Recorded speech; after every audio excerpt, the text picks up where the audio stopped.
attention, who is not serious, they are the ones that always complain about the teacher. The teacher got it wrong. The teacher is not good. This teacher is not good. Have you seen that thing before? Because you don't have it. Please, somebody help me.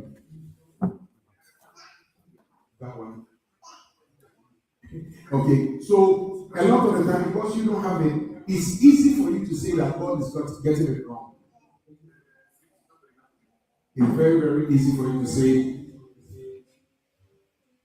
God is wrong. But most of the times, He is not wrong. It is you that is wrong.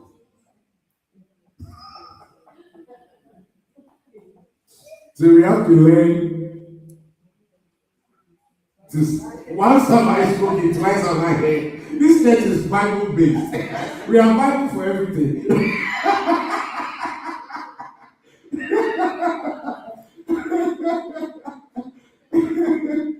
Yeah.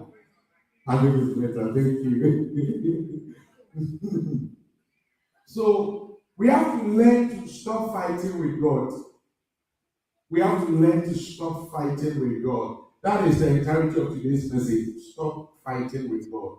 Learn to submit to His will. Learn to submit to His will. Okay? Because many believers believe that God is wise. They believe, oh, God is wise. God is wise. God is wise. He's the only wise God, immortal, invisible, God only wise. And then we sing it with all our heart. And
says that we know that Jesus was due to be crucified. He went to the Garden of Gethsemane to pray.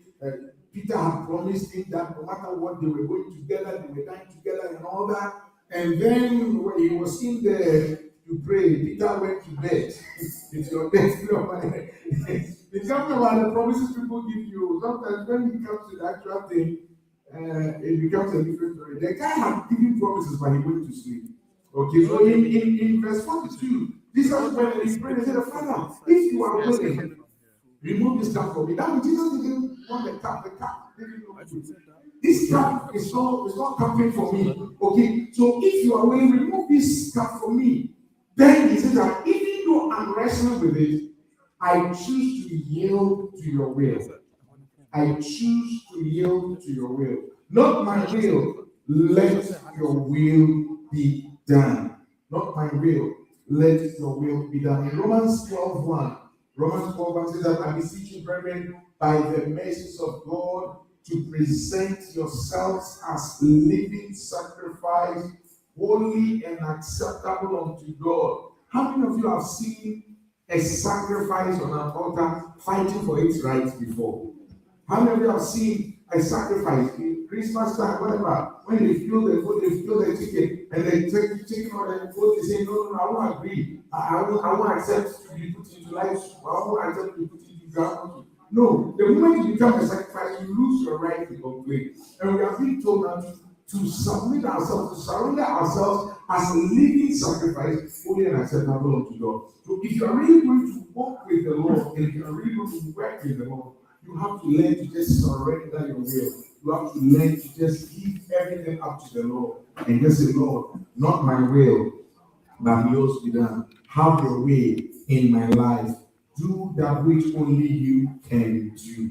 Okay? So we have to learn to yield our will. How do we yield our will? Number one is to acknowledge that God has the right to rule.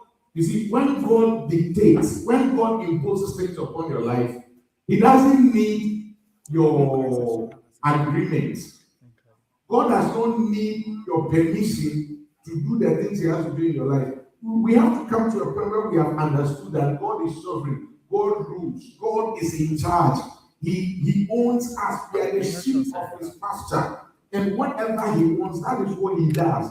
And so even if you don't agree with it, He has done it. What are you going to do? What are you going to do? Okay, so when you have this understanding, it will help you to yield. It will help you to stop fighting. Many of us have been fighting the will of God. And that's what they told Saul. It is hard to fight against the pricks. When you fight the will of God, it's like you are kicking against this, you are kicking against stones. It will not work. It will not work. You have to learn to submit and say, Lord, let your will be done. Stop fighting because He has the right to rule. God is not your advisor. He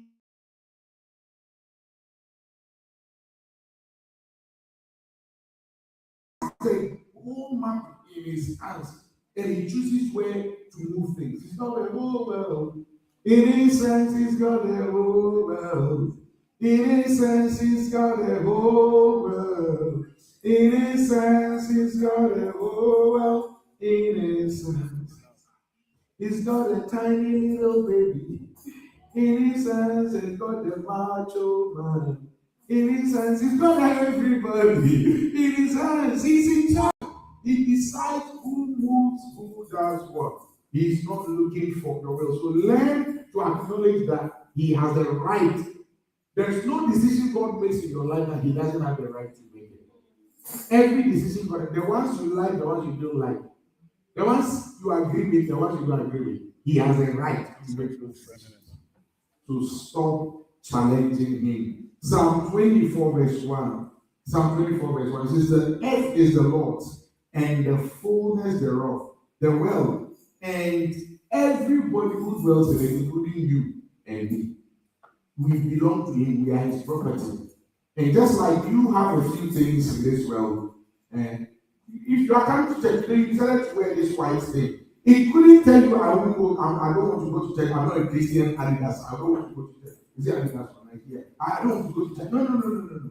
It has no right because you bought it, you pay for it with your own money. It's yours. That's how it is. We belong to God. If He says, I'm taking you here, I'm moving you here, you can't fight it.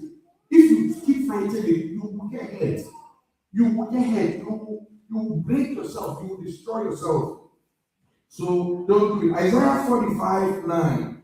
Isaiah 45:9. He says, woe, I want us to really understand this. Let's take a look. Woe unto him that striveth with his maker. Have you come across this scripture before? Woe to the person who fights with the one who made him. God is saying, this is what I want to do. You're like, not today. You can't do that. You can't. Woe! I mean, challenge. Pain, suffering, sorrow to the one who fights with his maker, who strives with his maker. Let the potter strive with the potsherds of the earth. So, like if you are just clay, fight with your fellow clay. Okay? Fight with your fellow clay. It's okay. Even if you can come out of your car, you know who I am, it's okay. But don't take it to God.